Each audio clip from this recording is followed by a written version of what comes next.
श्रीराम समर्थ. प्रस्तुत आहेत श्री ब्रह्मचैतन्य महाराज गोंदवलेकर यांची प्रवचने. सादर करती कुमारी केतकी नितीन गोऱ्हे. प्रवचन क्रमांक 88. भगवंताची स्मृती आणि कर्तव्याची जागृती. प्रत्येक मनुष्य बोलताना मी आणि माझे अशा भाषेत बोलत असतो. म्हणजे प्रत्येक व्यक्तीला या दोन्ही बाबतीत काही कर्तव्य असतात. माझे या शब्दात शरीर आणि तत्संबंधित सर्व गोष्टी येतात. आयुष्यात मीचे कर्तव्य परमेश्वर प्राप्ती हे आहे आणि देहाचे कर्तव्य देहाशी संबंधित असलेल्या प्रत्येक व्यक्तीबद्दलचे असते. देहाच्या कर्तव्यामध्ये धर्म, शास्त्र आणि नीती यांना धरून संबंधित व्यक्तींशी करण्याच्या आचरणाचा समावेश होतो.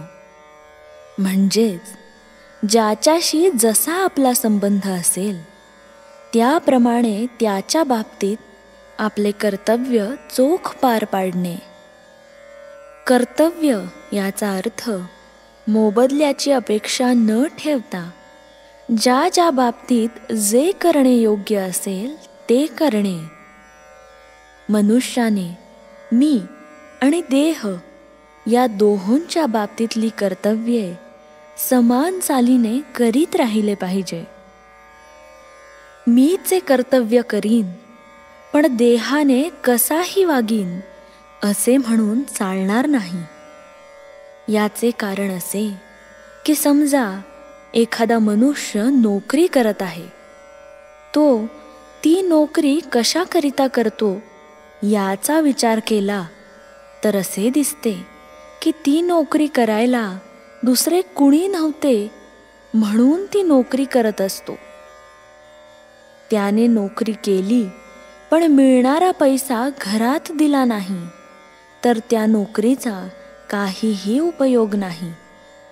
तसेच मीचे कर्तव्य म्हणजे भगवंताचे अनुसंधान केले पण देहाचे कर्तव्य म्हणजे सदाचरण आणि संबंधित व्यक्तींशी असलेली कर्तव्ये न केली तर नोकरी करून पैसे घरी न दिल्यासारखे होईल.